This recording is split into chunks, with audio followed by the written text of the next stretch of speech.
So this is part two of a sermon that was based on sort of a request from some people about death, an uplifting subject at best. Death is such a large subject, you can't even think about discussing it in a sermon, two sermons. I mean, there's probably thousands of PhD students writing theses on it right now across the country. So I broke it down into sort of broad areas. And for this part, which is, the first part was about planning, it was much more secular. This is more about philosophy and theology. And the questions are, why do we fear death? Which leads into the second part, which is about heaven and hell. I think it's fair to say that all of us fear death in some ways. Some of us find the fear of death upsetting and almost debilitating. Some of us don't. Some of us claim not to fear death, and that might be a reasonable statement to make. I don't think it's ever 100% true. But what does it mean to fear death, and why do we fear death? Well, first off, how we think about death is impacted by our age. Obviously, in most cases, a younger person doesn't think about death much. And if they do, what they fear is losing out on the chance to do things. We often say the death of a young person is that they died before they could fulfill their promise, or their destiny, or their ambitions. And that's often what we find most sad about the death of a young person. As we get older, we begin to realize that death is coming for us, and that there is absolutely nothing we can do about it. We can do things to extend our life, lead a healthy life, don't smoke, don't gain weight, don't ride a motorcycle around New York City.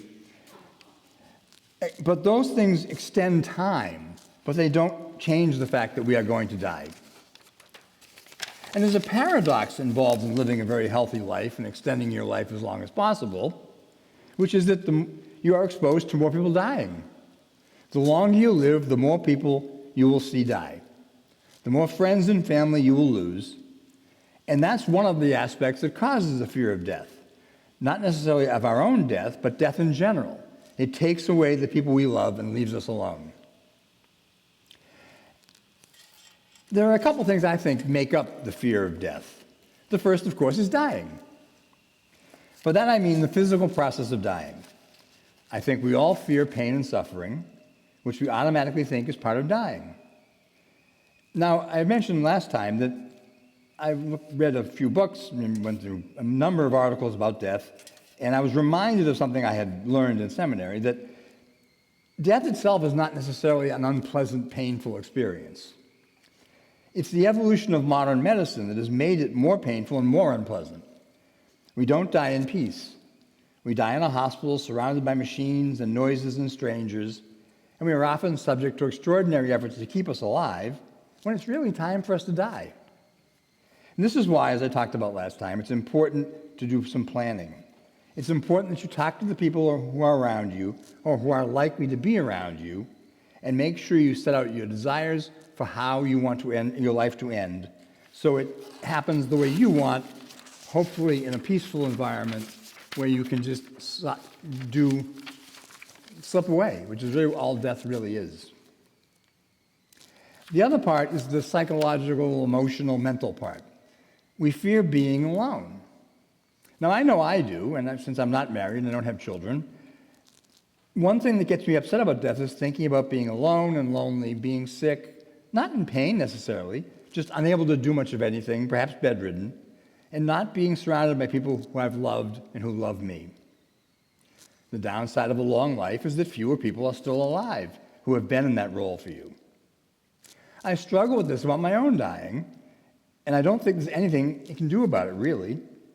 Now, as we get older, we can continue to try and find more new people to be part of our lives, but that's not easy, and we inevitably will be more alone as we get older.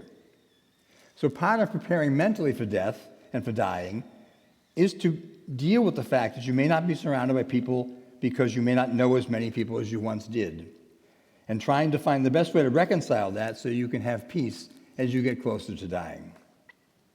Now, one thing I will say about this is keep in mind that as we age, sometimes we aren't as easy to get along with as we once were. So it's important to be sure that we behave in a way that makes people want to be close to us. Then that's easy to forget in the course of a long life.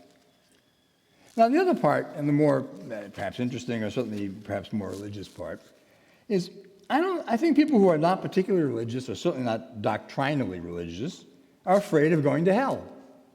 It's hard not to avoid that. The idea that people go to hell, even for minor infractions, has been pounded into us for centuries. The fear of going to hell was a very powerful tool for the church to keep people in line. Some may cynically say it was also a great way to raise money, because people donated to the church in the hope that the church would somehow intervene for them, or that giving money to the church would result in them being saved from hell. The idea that faith is separate from good works, which is really what that you can't buy your way into heaven, as the reformers would say, is the very heart of the split between Protestantism and Catholic, maybe Catholicism or the Orthodox churches. Are we saved by faith alone, or are we saved by good works? That's a debate that continues to this day.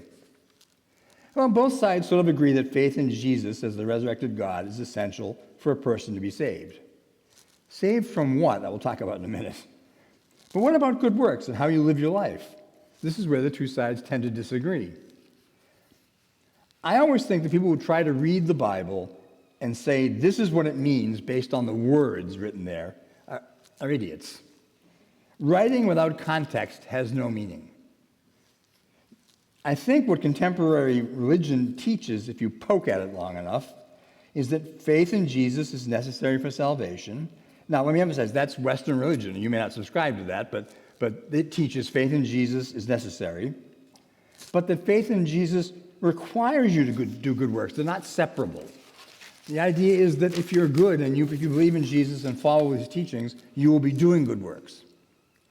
You can't argue that a serial killer can say, I have faith in Jesus, and be let off the hook for being a serial killer. In fact, it's not right to argue that anybody can say they have faith in Jesus and still be a rotten bastard and be saved. But I've always wondered about the idea of salvation or being saved. Saved from what? Well, that's where hell comes into the picture. To many, being saved means being saved from hell. Now, as I've often said, I don't consider myself a deep theologian, and although I have a pretty good education, I haven't spent years and years on the subject, and I'm not intimately familiar with all the various theological writings from the early fathers to the reformers, but I've searched, and I'm sure there is no biblical basis for hell, at least not in the fire and brimstone, eternal torture hell. Now, I could spend a lot of time, and I did on my own, trying to go explain how the words in the Bible got translated and simplified, and that's sort of where the idea of hell being in the Bible comes from. However, you can't find the idea of eternal torment in the Old Testament or the New Testament. It was never the teachings of Jesus. You find words like unquenchable fire, but they often refer to the death of a nation or to the punishment of a nation by God. And they're unquenchable because they aren't extinguished, but not because people are tortured in them for eternity. Logic also supports the idea there is no hell. After all, if you believe in God, in almost any form of God, you believe God is a loving force or being somewhere in the universe. And if you're a Christian, you believe that God became man in the person of Jesus, and he died a horrible death to demonstrate his love and to forgive the sins of mankind. Okay, so explain to me how this same God can sentence any one of his people to eternal torment. It just doesn't make sense that a being who loves you enough to sacrifice his son would condemn you to eternal torment. The magnitude of that punishment just doesn't make sense. George Carlin does a whole great routine on this, by the way, if you ever want to get another view on it about religion. But he says basically the same thing, that this man up there, this invisible man loves you, but he sends you to hell. So, unfortunately, we'll never know. That's kind of the fun part of it, actually. We can believe in an afterlife. We can believe in heaven and hell. We can believe we know some of the criteria that lead us to be in one of those places, should they exist. But we'll never know for sure if we're right or wrong. What's most interesting about looking at heaven and hell and the afterlife in general today is that much of our current perception of it comes not from the Bible, but it comes from the Renaissance and from works like Dante's Inferno and Milton's Paradise Lost. The imagery we have of heaven and hell absolutely comes from those and from Renaissance artists. So it's not a biblical concept, it's a social concept that's been adopted by the church. And people argue about this, but let me take a minute to explain something about Jesus' beliefs and teachings, the teachings that were popular in his time. You have to start with the point that Jesus was a Jewish apocalypticist. What that means is that from up until a couple hundred years before Jesus was born, the basic belief in Judaism was that when you were dead, you were dead. That was it. That was all there was. Because when your breath left you, the breath that God breathed into you when he created Adam left you, you were just back to being clay again.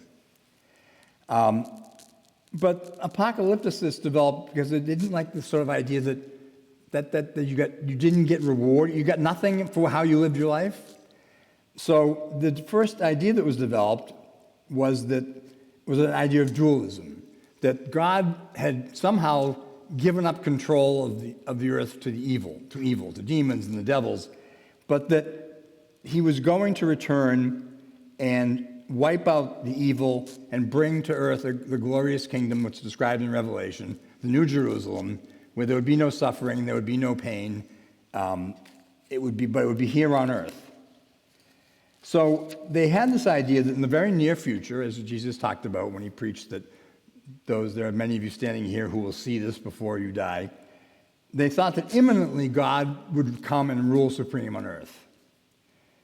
And then, as so often happens in religion, it didn't exactly work out that way. So from a timeline dualism of evil people, good people, they went to a vertical dualism, heaven and hell.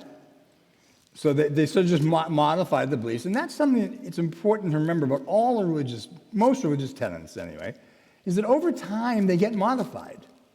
Very rarely can you trace the same exact belief back all the way, because things don't work out the way people thought they would. So they get modified. It doesn't make them less worthy or less interesting or less good, but it's a fact that they get modified. It's a fact that fundamentalists sometimes just can't deal with, and it makes it hard to have a discussion about. But things do get modified. So we went to this idea that there was a heaven and a hell, but there'd still be a time when God returned and brought his kingdom. And that kingdom would be lived here on earth.